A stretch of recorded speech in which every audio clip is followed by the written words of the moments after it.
라디오 극장 석각을 만나다. 오늘은 UFO와 하나님에 대해 알아보는 시간을 갖도록 하겠습니다. 먼저 UFO, 이게 과연 존재하는 건가요?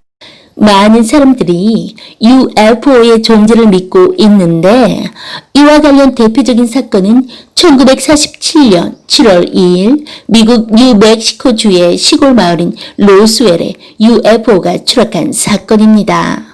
당시 미국 정부가 이 비행 접시에서 외계인의 시신을 수습하였다는 소문이 돌았었죠. 예? 그런 일이 있었던가요? 그러나 이 사건은 당시 정부가 공식적으로 기상 관측 기구의 추락이라고 명확히 밝혔음에도 불구하고 아직까지도 UFO가 존재한다는 가장 신빙성 있는 사건으로 인식되고 있습니다. 아니, 정부가 공식적으로 밝혀줬는데도 그렇게 믿고 있다고요?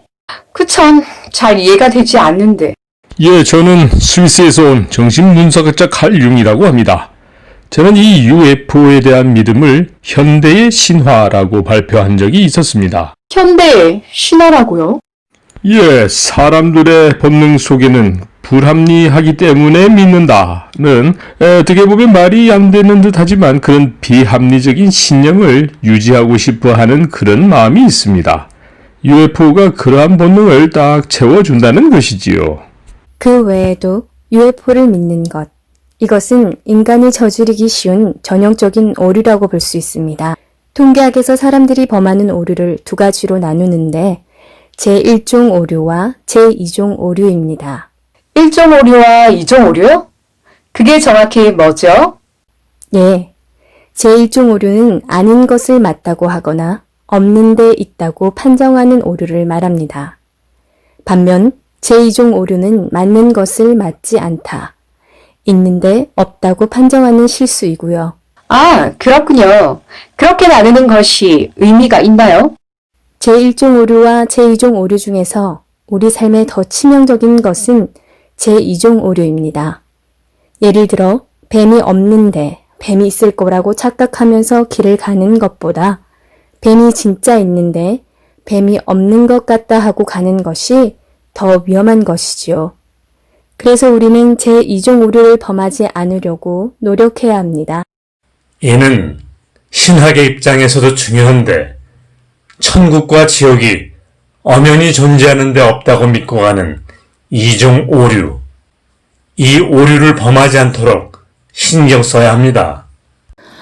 UFO는 존재하지 않는데 존재한다고 믿는 제1오류. 이는 뒤에 그 진실이 명백히 드러날 때 웃고 마는 일로 그칠 수도 있을 것입니다.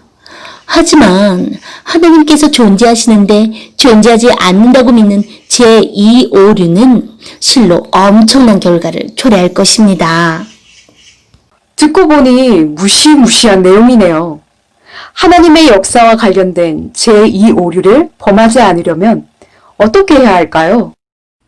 오류라는 것은 뭔가 잘 몰라 무지하고 오해하는 데서 옵니다. 성경은 주가 와서 이 모든 것을 풀어주신다 하셨습니다.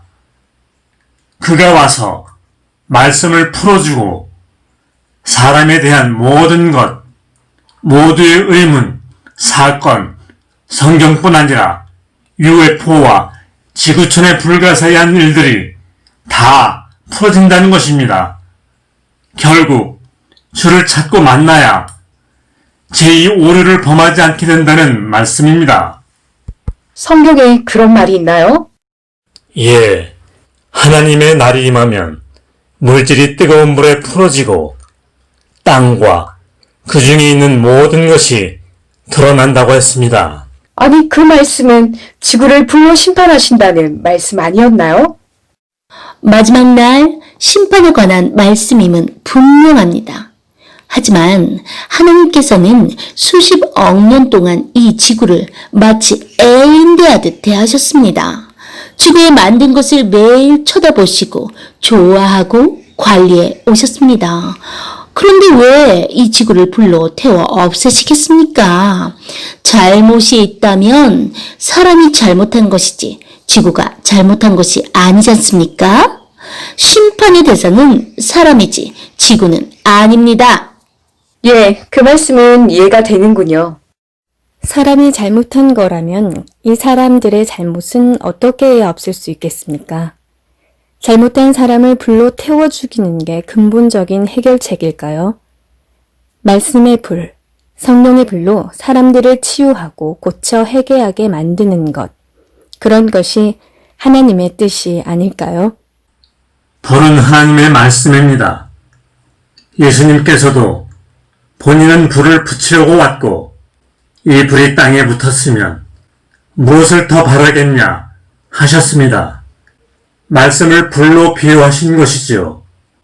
이 불, 아니 말씀으로 사람도 바로잡고 또 감추었던 모든 것을 다 드러내 밝히시는 것이 마지막 날 하나님의 계획인 것입니다. 과연 그러하군요. 결국 하나님 역사에 대해 제2 오류를 범하지 않으려면 하나님께서 보내신 주를 통해 그의 말씀을 들어봐야 되겠군요. 참으로 석학들의 귀한 가르침 감사합니다.